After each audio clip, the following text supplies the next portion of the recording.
73 فرقوں والی حدیث کی کیا اہمیت ہے؟ ہر فرقہ اس حدیث کو فرقہ بنانے کی دلیل کے طور پر پیش کر کر کے اپنے بزرگوں کے فرقے کا دفاع کرتا ہے۔ علی بھائی کا اس حوالے سے کیا موقف ہے؟ علی بھائی تو پہلے آپ سے یہ کہیں گے 73 فرقوں والی حدیث کی بڑی اہمیت ہے، اس لیے کہ اسی کی اہمیت کو اس امت نے پکڑا ہوا ہے اور اجاگر کر رہی ہے، اپنا لقمہ اس کے منہ میں ڈال کے۔ جو 73 فرقوں والی ایک حدیث جو پبلک میں مشہور ہے نا جامع ترمذی کی، وہ تو ضعیف ہے۔ شیخ البانی، شیخ زبیلی زئی صاحب دونوں نے اس کو ضعیف کہا ہے۔ مشکات میں بھی آپ کو شروع میں کتاب الاعتصام بالکتاب والسنہ چیپٹر میں مل جائے گی کہ نبی علیہ السلام نے فرمایا ہے بنی اسرائیل میں 72 فرقے تھے، میری امت 73 فرقوں میں بٹ جائے گی، سوائے ایک کے سب دوزکی ہوں گے۔ اور پوچھا گیا وہ جنتی گروہ کون سا ہے، تو کہا گیا ما انا علیہ و اصحابی، جس پہ میں اور میرے اصحاب ہیں۔ یہ روایت اصول محدثین پہ سندن ضعیف ہے، البتہ اس کو سپورٹیو ایک صحیح حدیث ہے ابو داؤد کے اندر کہ نبی صلی اللہ علیہ وآلہ وسلم نے فرمایا کہ میری امت کے 72 فرقے دوزخ میں جائیں گے اور صرف ایک جنت میں جائے گا، فرقہ نہیں گروہ، طائفہ منصورہ۔ اور نبی علیہ السلام فرمایا وہ ہے الجماع، یہ بھی ساتھ بتایا۔ آپ دیکھیں 73 فرقوں والی حدیث جو لوگ بیان کر رہے ہیں وہ ساتھ بتاتے نہیں ہیں کہ اس فرقے کا نام بھی آیا ہے، فرقہ نہیں کہنا چاہیے اس گروہ کا، الجماع۔ الجماع کس کا نام ہے؟ کسی کا بھی نہیں۔ بریلوی کے الجماع اپنے آپ کو کہتے ہیں، دیوبندی، اہل حدیث یا کوئی بھی نہیں کہتا۔ الجماع کا مطلب ہے امت کی مین سٹریم، اجماع امت جو موٹے موٹے عقیدوں کو لے کے چل رہی ہے۔ اور آپ علیہ السلام فرمایا کہ میری امت میں ایسے فرقے پیدا ہوں گے جیسے باولا کتا کسی کو کاٹ جائے اور اس کا اثر ایک ایک رگ و ریشے میں داخل ہو جائے، اس طرح میری امت میں بدعت پھیلے گی۔ اچھا، نبی علیہ السلام نے بھی دیکھا ہے کہ یہ کتے کی مثال دی ہے۔ مجھے بتائیں کہ یہ کسی گروہ میں بدعت کا پھیلنا جس باولے کتے کے کاٹنے سے ہوگا، نبی علیہ السلام فرمایا وہ کتا کوئی ہاکی کا پلیئر ہوگا، کرکٹ کا پلیئر ہوگا یا کوئی مولوی ہوگا؟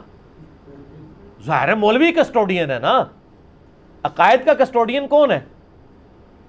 مولوی۔ تو علماء کو نبی اسلام نے، علماء سو کو کیا فرمایا؟ کتا، اور باولا کتا، پاگل کتا۔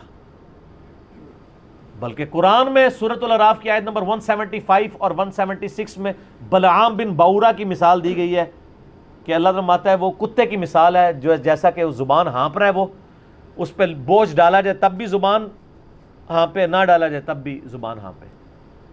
المستدرک الحاکم میں صحیح سند کے ساتھ حدیث ہے کہ یہ جو جس کی مثال دی گئی ہے قرآن میں، کہا گیا کہ وہ صاحب علم تھا اور بعد میں وہ پستی میں جا گرا، اس سے مراد یہودی عالم بلعام بن باورا ہے، عبداللہ ابن مسعود کہتے ہیں رضی اللہ تعالیٰ عنہ۔ قرآن میں بھی کتے کی مثال، حدیث میں بھی کتے کی مثال۔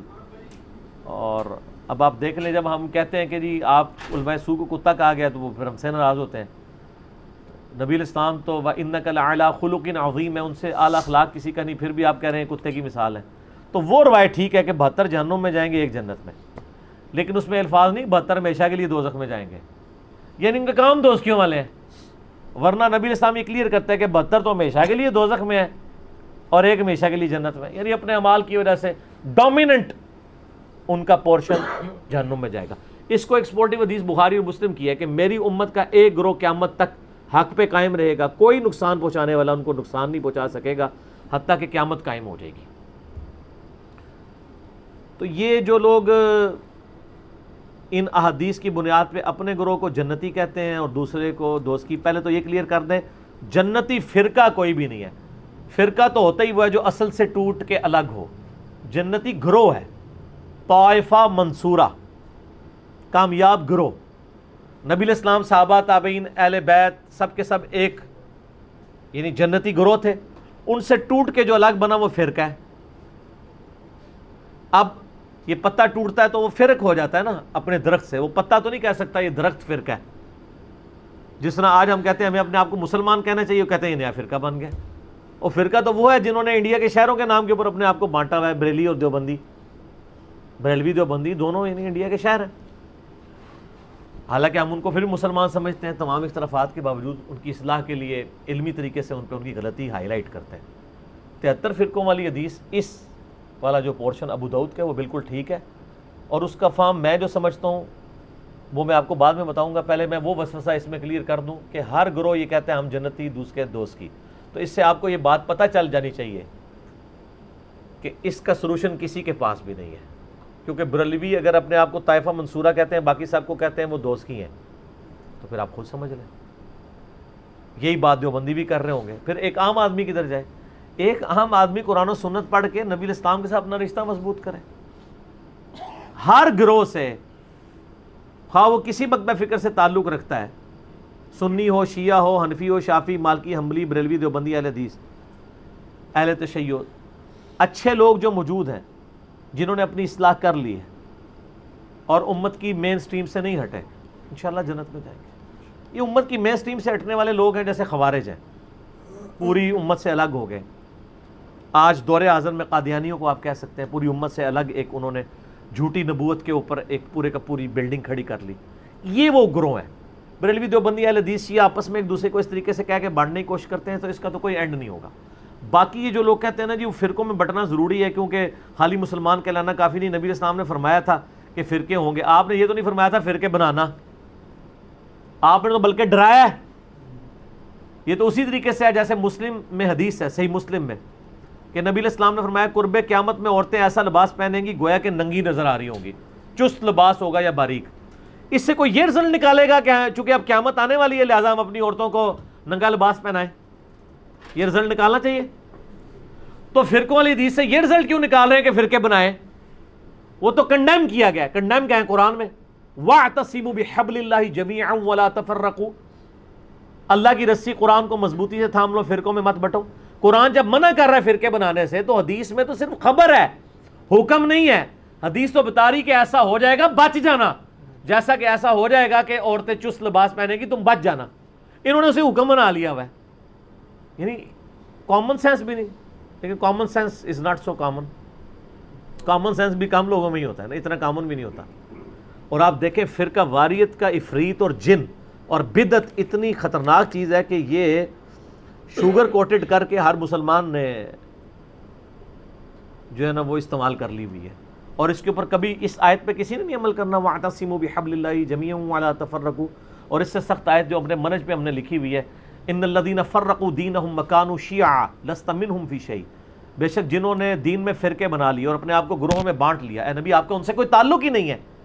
انما امرہم الی اللہ، ان کا معاملہ اللہ کے سپرد ہے، اللہ ان کو بتا دے گا جو دنیا میں انہوں نے کرتوت کیے تھے. کتنی سخت آیت ہے، سورۃ الانعام آیت نمبر 159. اس پہ کسی نے عمل نہیں کرنا.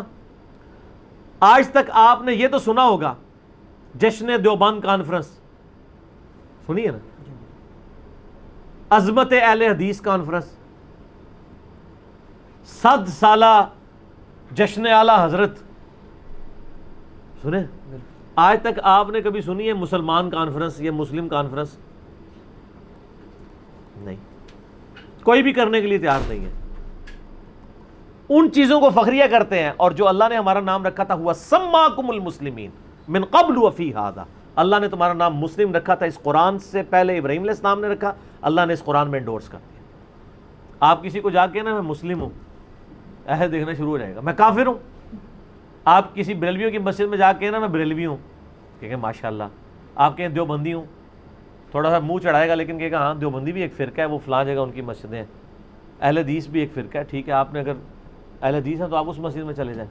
لیکن اگر آپ جا کے کہہ دیں خدا نہ خواستہ کہ میں مسلم ہوں، مسلمان ہوں، تو اس کے چہرے کا رنگ فق ہو جائے گا، وہ سمجھے گا آپ نے اس کو گالی دے دی ہے. اس سے بڑی کیا لعنت پڑ سکتی تھی کہ مسلم نام سے آپ چڑھ جائیں، جو ہمارا فخر تھا. ما کان ابراہیم یہودی ولا نصرانی، ابراہیم نہ تو یہودی تھے نہ نصرانی تھے، ولکن کان حنیفا مسلما وما کان من المشرکین، بلکہ وہ تو حنیفہ تھے، سب سے ٹوٹ کے ایک اللہ کے ہو جانے والے. وہ مشرک نہیں تھے اور مسلم تھے، سر تسلیم خم کرنے والے.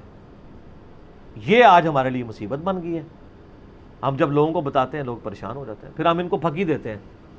صحیح مسلم میں ایک حدیث ہے کہ قرب قیامت میں جب دجال آئے گا نا تو الٹیمیٹلی یہودیوں کے خلاف جب مسلمان قتال کریں گے تو اللہ کے نبی علیہ السلام فرماتے ہیں اگر یہودی کسی پتھر کے پیچھے بھی چھپا ہوگا نا تو وہ پتھر بھی بول کے کہے گا ایھا المسلم، اے مسلم میرے پیچھے یہودی اسے قتل کر دے، سوائے ایک درخت کے غرقت جو یہودیوں کو پناہ دے گا، کیونکہ وہ یہودیوں کا درخت ہے جس کی کاشت انہوں نے بہت زیادہ کی ہوئی ہے. میرا یوٹیوب پہ غرقت کے اوپر ایک کلپ بھی ریکارڈڈ ہے. میں یہ کہتا ہوں کہ اگر آج کے بریلوی دیوبندی اہل حدیث شیعہ کو پتھر کے پیچھے سے یہ آواز آ جائے اے مسلم، تو ہو سکتا ہے یہ کہ پیچھے کوئی انجینئر صاحب کی ویڈیو چل پڑی ہے. انہوں نے تو مڑ کے بھی نہیں دیکھنا جب تک انہیں یہ نہ کہا جائے کہ اے بریلوی، اے دیوبندی، اے اہل حدیث. تو چڑھتے ہیں مسلم نام سے، آج اگر چڑھ رہے ہیں تو اسی وقت بھی چڑھیں گے. قرآن و سنت کی ٹرم تو مسلم اور مومن ہی ہے، باقی آپ کی بنائی ہوئی ہیں. اس لحاظ سے ویسے میں شیعہ کو ایج دوں گا. شیعہ اپنے ساتھیوں کے لیے مومنین کی ٹرم استعمال کرتے ہیں، سنی اپنے ساتھیوں کے لیے مسلمین کی ٹرم نہیں یوز کرتے ہیں. کہتے ہیں نا مومن، مومنین، وہ ٹرم قرآن سے لے رہے ہوتے ہیں. تو سر سنیوں، میں نہیں کہتا آپ اپنے آپ کو مومنین کہیں، ان سے فرق تو آپ نے کرنا ہے، وہ جبلت میں ہے، ان کی بھی اور ہماری بھی. ہماری سے مراد آپ لوگوں کی، میں تو دونوں سے باہر ہوں، مسلمان ہوں. وہ مومنین کہتے ہیں، آپ مسلمین کہہ لیا کریں، لیکن ٹرمز تو قرآن کی استعمال کریں، حدیث کی استعمال کریں. قرآن و سنت میں تو ٹرم یہی ہے. صحیح مسلم میں حدیث ہے کہ ہفتے میں ایک دن کا غسل کرنا ہر مسلم کے اوپر واجب ہے، جس میں اپنے جسم کا میل دور کرے. کسی بھی دن کر سکتا ہے، جمعہ دن کر لے، افضل ہے جمعے کے علاوہ بھی کر سکتا ہے. وہ ظاہر کرتے ہی ہیں مسلمان. تو مسلم، وہاں بھی ٹرم مسلم ہے، یہاں مسلم نام سے لوگ چڑھتے ہیں. اچھا علی بھائی، آپ کی اس بات سے نا وہ مجھے ایک بات یاد آئی، اگر اجازت دیں جی، تاکہ یہ ایشو کور ہو جائے. آپ نے فقی کی ایشو بات تو کی، قیامت تک نہیں کور ہونا ہے، جن کے نہیں یہ ہونے. اسپیسیفک یہ ایشو کور ہو جائے نا. ایک بہت بڑے وکیل اناف ہیں، وہ نام نہیں لینا، نہیں نام نہیں میں لیتا، میں بس وہ اسی وکیل سے اناف ہی کہا کہ آپ نے ان کا نام لے دیا، بڑے لیکن وکیل باقی اناف ہیں نام اور بہت بڑے. ہاں جی، وہ وکیل اناف وہ ہیں جن کو میں نے G10 کی مسجد میں آج سے 7-8 سال پہلے سنا کہ جنت میں صرف دیوبندی جائیں گے، یہ الفاظ تھے. اچھا، وہ وکیل اناف جو ہیں انہوں نے آج کل ایک دورہ مسائل کرایا کچھ عرصہ پہلے، اس میں انہوں نے غالباً اسپیسیفکلی آپ کو فقی دی ہے. یہ مسلم والی جی، بات میرا ہے. اس کے اوپر جواب آ چکا ہے. اچھا، جی جی جی، انہوں نے کہا جی کہ میں مسلم کیوں ہوا. جی، ایک طرف وکیل اناف کی تصویر ہے، دوسری طرف مولانا طارق جمیل صاحب کی سینٹر میں میری، وہ کلپ ریکارڈ ہو نہیں، چکا وہ ہے. جو انہوں نے فقی دی اس کا بھی جواب دیا آپ نے. جی، فقی کا انہوں بھی نے کہا جواب. جی میں اگر آپ سے یہ پوچھوں جی، آپ ایشیا کے باشندے ہیں، کدھر کے ہیں؟ میں انہوں نے اتھے چھٹے ہیں نا کہ وہ یاد انہوں کرن نے گے. کہا اب یہ کیوں نہیں کہتے جی جی، سارا جواب آ چکا ہے. وہ سوال آپ سے پہلے ہی آ چکا تھا. اچھا، یہ سوال اسی طرح پڑھا گیا ہے کہ آپ یہ کہیں گے فلاں جگہ فلاں جگہ فلاں جگہ. جی جی، ٹھیک ہے نا. تو وہ اس کا جو میں نے جواب ان کو دیا نا، وہ آپ سنیں گے تو آپ جھوم اٹھیں گے اور جھوم کے ایک دفعہ کہیں گے کہ نہ میں وابی، نہ میں بابی، میں ہوں مسلم علمی کتابی. وہ کچھ کیا ہے میں نے ان کے ساتھ اس بات کے اوپر، وہ آپ میرا کلپ دیکھ لیں. اچھا، یہ آپ کے یہ جو شعر ہے اس پہ بھی ایک پوسٹ مارٹم ایک علامہ صاحب نے کر دیا. وہ کہنے لگے جی یہ تو جناب جو ہے نا یہ بابی نہ کہا کرو، بابا ہی کہا کرو. کہ بابی تو وہ کہتے ہیں یہ ایران میں تھا کوئی غالباً گمراہ شخص تھا، محمد بن باب کے کیا. وہ نہیں، وہ سر وہ اللہ کے بندے، بات یہ ناموں سے کچھ نہیں ہوتا. عربی کا فتنہ اور پنجابی کا فتنہ اور الفاظ سے نہیں ہوتا. ٹھیک ہے، نہیں، وہ کہتے ہیں بابا سے بابی نہیں بنتا نا. نہیں بنتا ہے. اردو میں کیا بنتا ہے؟ بابا ہی بنے گا. نہیں، بابوں کے ماننے والے کو کیا کہیں گے؟ پاکستان کے ماننے والے کو پاکستان کہیں گے یا پاکستانی کہیں گے؟